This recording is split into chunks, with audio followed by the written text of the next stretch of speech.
Hi, how you guys doing today? My name is Kardiar, Bless ATL if you know me from Instagram, and this is my YouTube channel. So today I have my girl Kardiar here with me. What's the vibes, Kardiar? Hey, how you doing? It's Kardiar. Yeah, you know the vibes. So Kardiar, we've been trying to kind of get you here for the longest. We've been kind of trying to talk to you, just see, like what's up with Kardiar? Who's Kardiar? I've heard so much about you. And it's just like, yeah, I needed to kind of just work with you. So we just did our look. How did you feel about the revamp? Yeah. Listen, the definitely comments, the vibes. Everything was great. The comments, the views, the people, they were literally gagging. Yeah, like when I say I'm reading the comments, Kardiar, and they're gagging. Some people are like, oh, is that a boy? Or is that? And then when they got in, they like, no way, that's not a boy at all. Like, no, you tripping? Like, yes. Yeah. So that was fire. I feel like, have you been doing videos like that? Or was that like here and there. Here and there? Here and there. So like, is this you on the regular? Like, what's Kardiar on the regular? Who's Kardiar? Honestly, I'm battling with myself. So it's really me versus me. Me versus me. Okay, I like that. What that mean for you? It's tough mentally. Okay. Very tough, like very challenging. I know I did break down the other day on Instagram. A lot of people did see that. Okay. And I'm just trying to find myself. I love me, but I want to love me all the way. Okay. Without questioning who I am when I wake up. If you don't mind me asking, like, what brings that question? Because me, it's like, everybody's different. Our journey's different. Our story's different. But me, when I wake up in the morning, I'm blessed. You feel me? I'm Kardiar. I'm blessed.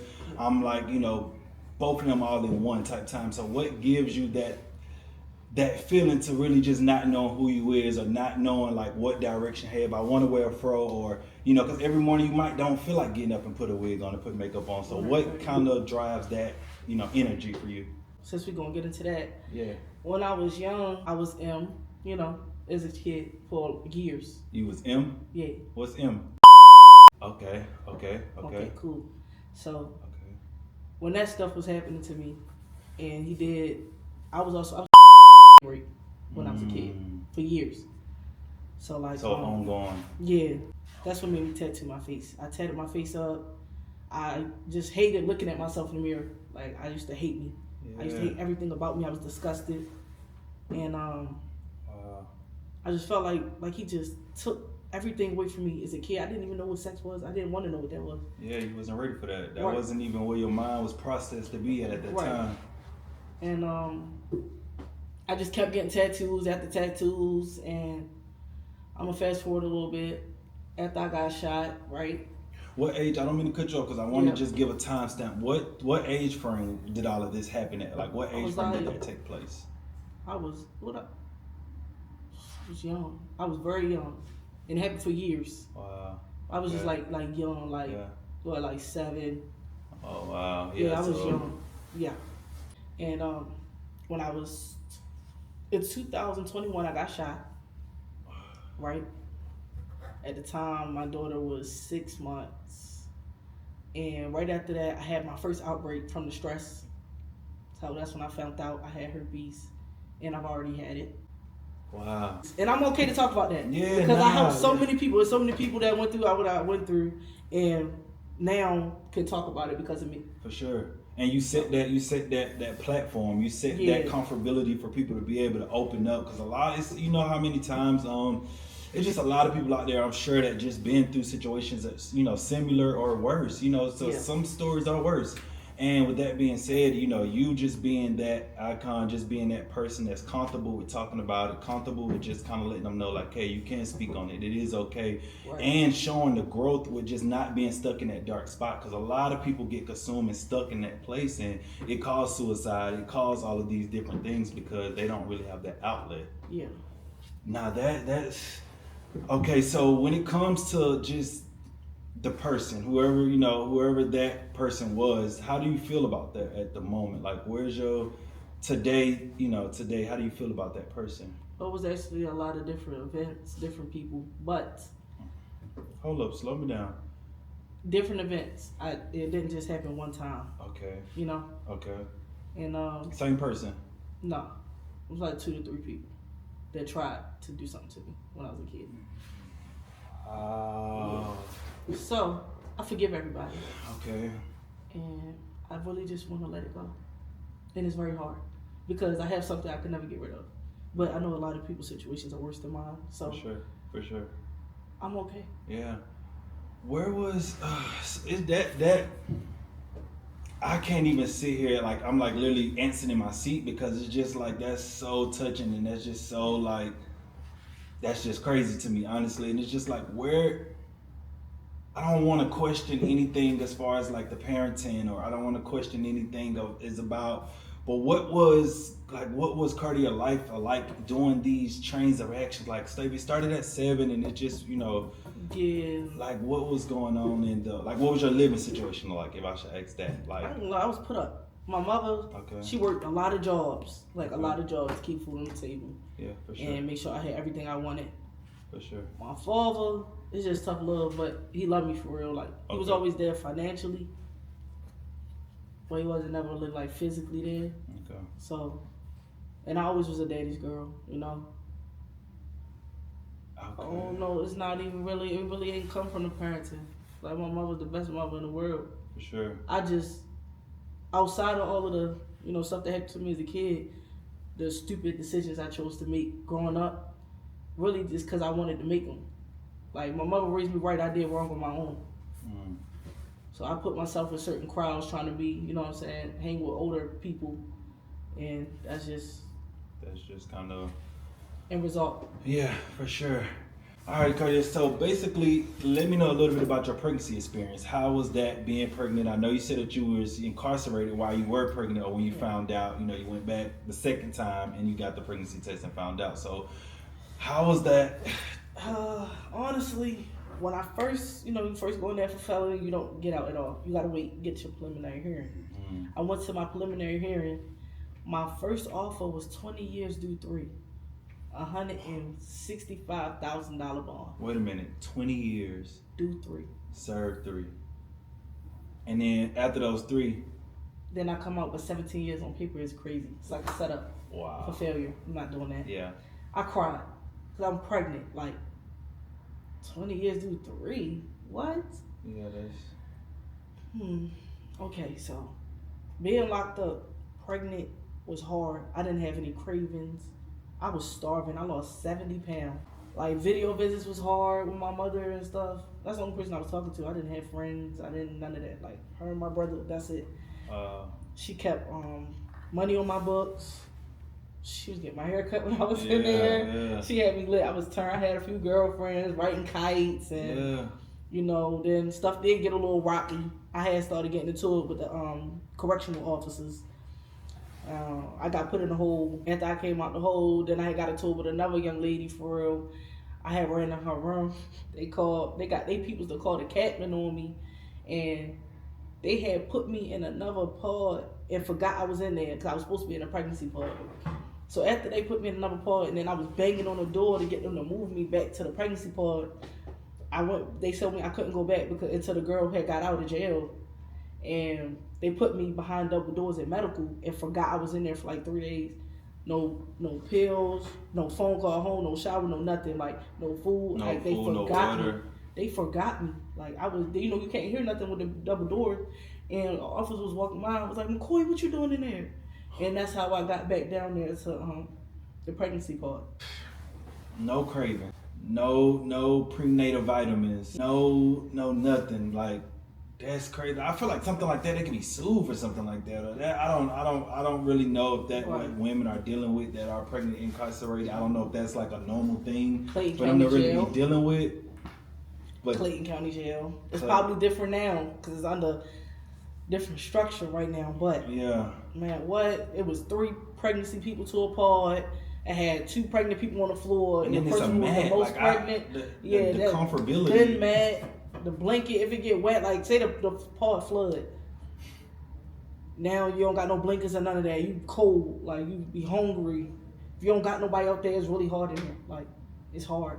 You gonna have to ask for help. How would the pod flood? People be popping the sprinklers. Like just to get out, like being on 23 and 1. Especially when COVID hit, I was in there with COVID. What is 23 and 1? 23 is when you in there 23 hours, you only come out 1 hour a day. And sometimes we in there 24 hours straight. They pop the door one by one so we can take a shower and go back inside. No phone call. No nothing. So when COVID hit, yes. When you're on that 20 and 1, I feel like I want to say 20 versus 1 that time. Like when you're dealing with that, you lose your mind. Yeah. You already locked up, but now I'm extra locked up. Like, you got to keep me in this cell with these 3 people. We already on top of each other, pregnant, and we can't get out. Yeah, that's literally. But you was able to get out. How? So we didn't have the baby in prison though. No. I got out right before I had my baby. Okay. So that was a blessing. Right, exactly. So when you got out, you was able to get your nourishment. You was able to get your things and just things of that nature. Mm-hmm. So now going to 23. I'm gonna tell you, 2021 is 2025, right? 2025. So that was, I just came home from jail. 23 is my milestone. Okay. That's when I started tapping into who I'm becoming now. So after I got shot and bleeding out in front of my little girl, I started changing my life. So once I started changing my life, I still was getting tattoos though, because I still was lost. Like, I'm battling with myself. I want to change, but I'm gang banging, I'm slinging iron, I'm on Instagram with guns. I'm still kind of in that, but I'm not. I don't bang no more. Okay. I'm trying to be better at parenting, like getting that bond with my daughter. For sure. And when I'm 4-year-old, sorry, 4, right? Yeah, she's 4. Okay. So, as far as the tattoos, outside of me getting them because of what happened to me when I was a kid, right? And it wasn't even trying to look dangerous. Like, I'm not trying to look dangerous. I was hurting. Yeah. Like, I was hurting. I recently just got another one, and I want to get rid of them, but I don't. If that makes sense, like, okay, I could go get another one for real. I really want another one, but what about later on down the line? But this really makes me who I am. It's almost like you it kind of goes back to the title of you just battling me with versus myself. me type time, because you just don't really know what pivot you want to go, what life you want to live, what direction you really want to go into. And it's like, it's crazy. Can I ask you a question? So as far as with your daughter, your beautiful daughter, do you feel as if, like, maybe if I, continue to get tattoos, or do you feel like that kind of puts in some type of, like, how do you feel like she perceives that as being a child who doesn't know, like, exactly what you went through? She don't know the history behind the tattoos. She don't know, what these tattoos mean to you. Do you feel as if, like, living a certain lifestyle or continue to get tattoos may pivot her in some type of direction growing up into the future? Because maybe not now at 4, but for sure. Yeah. She knows what she feels like. Yeah. She'll tell me my tattoos are cool. Yeah. And, like, she'll never be like, I know one time a little girl asked me, why you got all the tattoos on your face? And she said, because my mother is so cool. Like, she thinks it's cool, but she knows she won't do it. Yeah, okay. You know what I'm saying? Like, she's very outspoken. She definitely understands. Because of what you dealt with, do you handle her a different way? Meaning what she do, who she's around, who gets the, being a company of her because of the situation that you dealt with when you were 7? Or I think around everybody that did. age? Yeah. My mother, my aunt, me. Really, but she don't go nowhere anyway. She's not gonna go nowhere. For sure. She'll tell you, like, I don't know you. I'm not going with you. It's just kind of crazy to me, man. It's like you're so, like, you wear your story. You literally wear your story, Yeah. And it's like, for me, it's just like, we'll think, like, we see people with tattoos and we see, just whatever, and we're human. So the first nature, we may judge, we may say crazy things, we may be interested, we may be intrigued, we may want them. We're human, so we have, just whatever type of emotion. But it's just like with yours, it comes a real story. It comes a real, like, a life experience, something I've really been through. So when every time you would feel depressed and you would get into a dark spot, would you get a tattoo? Is that kind of how that works? It's like a coping. That's the first thing I run to, actually. And I don't always tat, like, my face when I'm getting a tattoo. The most traumatized in my life, I tat on my face. Everything on my face definitely has the most meaning. But I have tattoos all over my body. How many tattoos do you have on your face, if you can count? I don't even know. I put tattoos on top of tattoos. I love it. I love ink. Yeah. So moving forward, okay. So I heard that you just said recently, you said, I almost got a tattoo the other day. Did you almost get a tattoo the other day because you're still battling with some stuff that you just haven't all the way healed from? Or I think it's like, I think I'm accepting it. Okay. I'm comfortable in my skin. More comfortable than I used to be. For sure. So now it's no more of a just like I'm dealing with something. It's more so of this is who I am. I enjoy these tattoos now. And now they're not coming from such a dark place. They're coming from enjoyment. Right. That's lit. That's lit. And you know, we're human. We should be able to express ourselves in whatever form that may be, whether we want to have tattoos, wigs, nails, no matter what, we should be able to express ourselves. I feel like whether it's a career or whether it's, you know, you can inspire so many people, man. You can literally start your own movement just by inspiring people to tell their stories, to make them comfortable with their stories, to give them the ability to just be able to talk to you about it, because sometimes they can't talk to their parents when they've been molested. Some people can't go reach out to a friend. Some people really just lock in and get into a really dark spot. So it's just like, I really feel like you should kind of just like something in you. Maybe it's not today, maybe it's not tomorrow, maybe it's not even, you know, you right now at 23, but let's just say, who knows, maybe at 30, when you're a little bit more mature, when you just kind of been through a little bit more, you may get to a different place in your life to where it's like, now I want to give back. Now I want to be this person that be there for, you know, people that went through what I went through. Do you feel like you can ever see yourself doing that? Or that's, yeah. I saved a lot of lives. People tell me, like, social media, people really inbox me and tell me, and I done had people cry with me. You know, the biggest topic that we were talking about, I was in the streets, like I was telling you, I was mentioning, you know, the gangbang and stuff, right? And I got arrested, what was this, 2019 December. This 2019 December. I was doing something with somebody I trusted. I let him get in the back seat, right? I was driving, and once we pulled up the gas station, the person in the front seat, he put a firearm to my stomach, and the person I trusted put a firearm to the back of my head through the headrest. So when I was driving, they told me to give him the phone, give him the book bag. There was only one person that knew I was trying to get pregnant, right? Mm-hmm. So I had tried that one time and left it at that, and I didn't know, you know? So once I get in there, I'm in the car, he like, "I kill your baby." And the guys in the back seat had cocked the gun, put one in the head. So they told me to pull to the back of the apartment, cut the car off and throw the keys out the window. I knew they was gonna kill me. So I decide I want to pull out apartments, and I make a U-turn in front of moving cars to try to cause an accident. Yeah. And when I did that, the guy in the back seat, he pulled the trigger 3 times to the headrest. So after that happened, I shot the guy up that was in the front seat. He was able to get out and start running. All of this was on a high school camera. So they still was trying to shoot the car up to kill me while I'm driving. I'm trying to shoot at the same time and drive to get out of there, because I'm like, I got something to live for. I know what I'm trying to do. I'm not sure yet, but I know what I'm trying to do. Yeah. So I get back to the house, and my mom had to report the car stolen because, she had to call the police because she didn't get her car fixed. It was shot up. So when they got there, they did say the bullets was in the headrest. Like, they took the bullets out the headrest, so as though like it was a few centimeters away from me losing my life. They did tell me like the John Doe, whatever, he did die. He was fighting for his life, and then that was it. Never listed his name on paperwork, nothing. I had 2 witnesses, and I was in Clinton County my whole pregnancy. When I first got in there, my pregnancy test was a negative. 2 weeks later, I went back to medical and I had a positive pregnancy test. So they confirmed it when I was locked up, right? And they don't do like ultrasounds, no none of that. I couldn't see my baby, and I really didn't want to have my baby in jail. So my mom, she did whatever she could to get me out. Don't we love our man? The moms don't play. Yeah.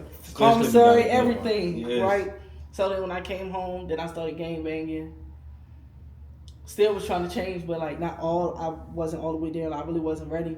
I was my masculine self at the time. Yeah, for sure. And my daughter, like, watching her grow and battling with myself, it just made me want to change more. Like, I had to get out of that. Yeah. Definitely make me want to be a person. So now it's just like, do you believe in God? Can I ask that? I believe in God, but I'm not a Christian. How does that work? Christians, personally, I feel like Christians are the biggest sinners. Okay. I'm really more so like into the universe and ancestors. I noticed that I hope I'm not crossing no barriers at all, or stepping out of place. But I heard that last time, I think when we worked together, you told me you believed in like another substance or another. I practice E5. Yes. Yeah. So what is that about? Like, how does that work? Is that like what somebody consider a god, or is that like a protection mechanism? I'm not educated on it at all. That's why I'm kind of asking to be a little educated, really just to get a better all understanding. All over the place, but you can use it for good or bad.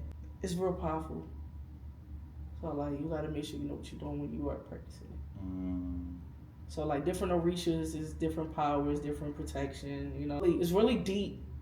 Yeah, you don't have to take me too deep. Yeah, it's really deep. I just you know, I just kind of wanted to get a feel of just like, because the thing of it is I know who I am. I'm so firm in who I am and my beliefs, and just, you know, I stand 10 on that. But I'm not ignorant. So with that being said, I do love to hear other people. Everybody's different. I love to hear their religion and their beliefs, and just, you know, things that, you know, they're into type time. So I remember you mentioning that.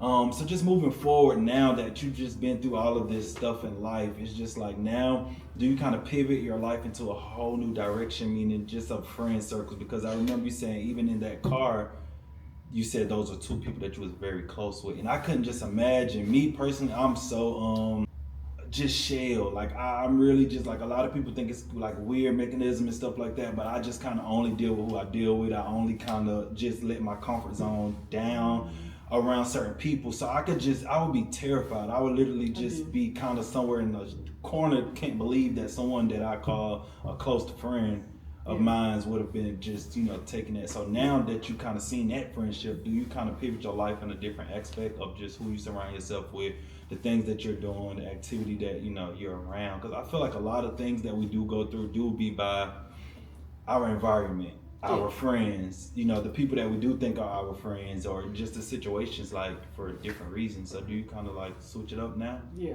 I definitely changed. I changed a lot about myself. Okay. I don't hang around the same crowd. Is that like not too much? Yeah. I do have some people I trust that, you know, I have memories with when I was living that life. I literally like commend you, man. I commend you for just your journey. I commend you for sharing your journey with me, for sure. This is like, it's gonna go big. It's gonna go big. I feel like, you know, whatever you're doing in life, just make it personable. Thank you so much for coming. Can you please let my followers know where they can find you at, where they can see you at, how they stay in tune to all of this stuff you're telling us we gotta wait on, since we can't get none of this exclusivity? It's coming so soon. My Instagram is I know what it is. I know what it is, Kardiar. Definitely coming. I'm talking about it real soon. Okay. Life changing. Okay. Yeah. So where can they follow you at? I'm Kardiar, Kardiar, and my TikTok is I'm Kardiar without the dot. I do say the most precious things on TikTok. I keep my storytelling for TikTok. I do not post on Instagram. Or maybe if y'all want to hear a little bit more about her story, TikTok go to TikTok. Is where you need to be. Okay, my brand is Bless Every Girl. We was able to bless my girl, get her hair done, tell her story, and I just appreciate you so much for taking the time out to come by with me today. Thank you. I appreciate you.